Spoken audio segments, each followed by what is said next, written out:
പക്ഷേ ഈ ഒരു ഡച്ചിന്റെ പ്രശ്നം ഉണ്ടായിരുന്നു. നമുക്ക് ഈ ഡച്ച് hrൂസ് എന്നൊക്കെ പറഞ്ഞില്ല എന്നുണ്ടെങ്കിൽ ഈ പറഞ്ഞ പോലെ പറയുന്ന രീതി ഒന്നും ശരിയായിരിക്കില്ല.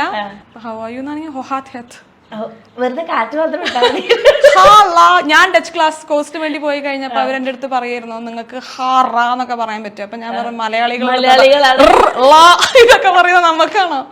അതെ, തനി മലയാളി. അത് ശരി.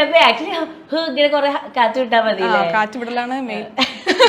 അപ്പൊ അന്ന് അതെനിക്ക് അറിയാത്തത് കാരണം ജോലി നല്ല ടഫായിരുന്നു. പിന്നെ അല്ലെങ്കിൽ നമ്മള് UK ആക്സെന്റിലൊക്കെ ഇംഗ്ലീഷ് പറയണം.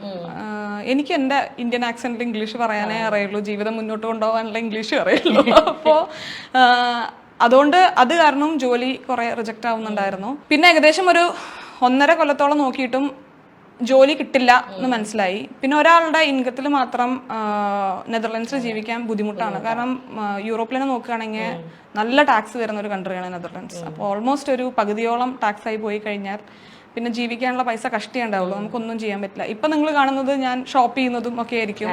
അന്ന് ഞാൻ 9 യൂറോന്റെ ഡ്രസ്സ് പോലും എടുക്കാൻ പറ്റാതെ ഉണ്ടായിരുന്നു. കാരണം എന്റെ കയ്യിൽ ഇപ്പൊ ഞാൻ ഒന്ന് മൂത്രമൊഴിക്കാൻ വേണ്ടി പോകണമെന്നുണ്ടെങ്കിൽ നമ്മൾ പേ ചെയ്യണം അവിടെ ഒരു യൂറോ. അപ്പൊ അത് ഞാൻ വിഷ്ണുവിന്റെ അടുത്ത് ചോദിക്കണം എനിക്കൊരു യൂറോ തരുമെന്ന്. ഇതൊരു 1.5 കൊല്ലമൊക്കെ ആയി കഴിഞ്ഞപ്പോൾ എനിക്കത് ഭയങ്കര ടഫായി തുടങ്ങിയിട്ടുണ്ടായിരുന്നു. അപ്പൊ ഞാൻ എന്റെ കരിയർ സ്വിച്ച് ചെയ്യാൻ വില്ലിങ് ആയിരുന്നു. കാരണം ടെക്നിക്കൽ പ്രൊഫഷനിൽ കുറച്ചും കൂടെ ജോലി കിട്ടാൻ വേണ്ടിയിട്ട് എളുപ്പമാണെന്ന് പറഞ്ഞ് ഞാനൊരു ടെസ്റ്റിങ്ങിന്റെ കോഴ്സ് പഠിച്ച് അതിന്റെ സർട്ടിഫിക്കേഷൻ എടുത്തിട്ടാണ് ഞാൻ എൻ്റെ കമ്പനിയിൽ ജോയിൻ ചെയ്തിട്ടുണ്ടായിരുന്നത്. പക്ഷെ അതും ഇന്നേ വരെ കുറെ ഇന്റർവ്യൂ അറ്റൻഡ് ചെയ്ത് റിജക്റ്റ് ആവുക തന്നെയായിരുന്നു.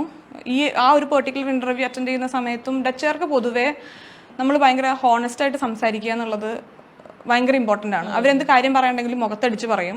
അവർ സത്യമാണ് അധികം പറയാൻ ശ്രമിക്കാറ്. ഭയങ്കര ഹോണസ്റ്റ് ആയിട്ട് നിൽക്കുന്ന ആൾക്കാരാണ്. അപ്പോൾ ആ ഒരു ഇന്റർവ്യൂവിൽ പുള്ളി 4-5 ക്വസ്റ്റ്യൻ ചോദിച്ചു. എനിക്ക് ഒന്നിൻ്റെ ആൻസർ അറിയില്ല. അവസാനം ഞാൻ പറഞ്ഞു അളിയ ഞാൻ ഒരു കാര്യം പറഞ്ഞു എനിക്കിത് അറിയാൻ പാടില്ല. നിങ്ങൾ പഠിപ്പിക്കുകയാണെങ്കിൽ ഞാൻ പഠിക്കാം.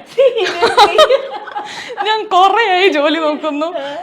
അങ്ങനെ എന്റെ പ്രാരാബ്ദങ്ങളായിരുന്നു ഞാൻ ആ ഒരു ഇന്റർവ്യൂല് പറഞ്ഞത്. അപ്പൊ പുള്ളി എന്റെ അടുത്ത് ഗെറ്റ് ബാക്ക് ചെയ്യാന്നൊക്കെ പറഞ്ഞ് പുള്ളി ഒരു ചെറിയ കമ്പനിയായിരുന്നു ഞാൻ വർക്ക് ചെയ്തിട്ടുണ്ടായിരുന്നു. 10 പേരെ ഉണ്ടായിരുന്നുള്ളൂ. അപ്പോൾ പുള്ളി ഫസ്റ്റ് ലെവൽ ഇന്റർവ്യൂ എടുക്കുന്നതിന് CEO ആയിരുന്നു. പുള്ളി ഗെറ്റ് ബാക്ക് ചെയ്യാന്നൊക്കെ പറഞ്ഞ് പോയെങ്കിലും പുള്ളി ഗെറ്റ് ബാക്ക് ചെയ്തില്ല 2 ആഴ്ച കഴിഞ്ഞിട്ടും. അപ്പൊ എന്റെ അടുത്ത് വിഷ്ണു പറയുന്നുണ്ടായിരുന്നു നീ ഒന്ന് മെസ്സേജ് ചെയ്ത് നോക്കുക. അപ്പൊ എന്റെ ഇന്റർവ്യൂ പെർഫോമൻസ് എനിക്കറിയാമല്ലോ.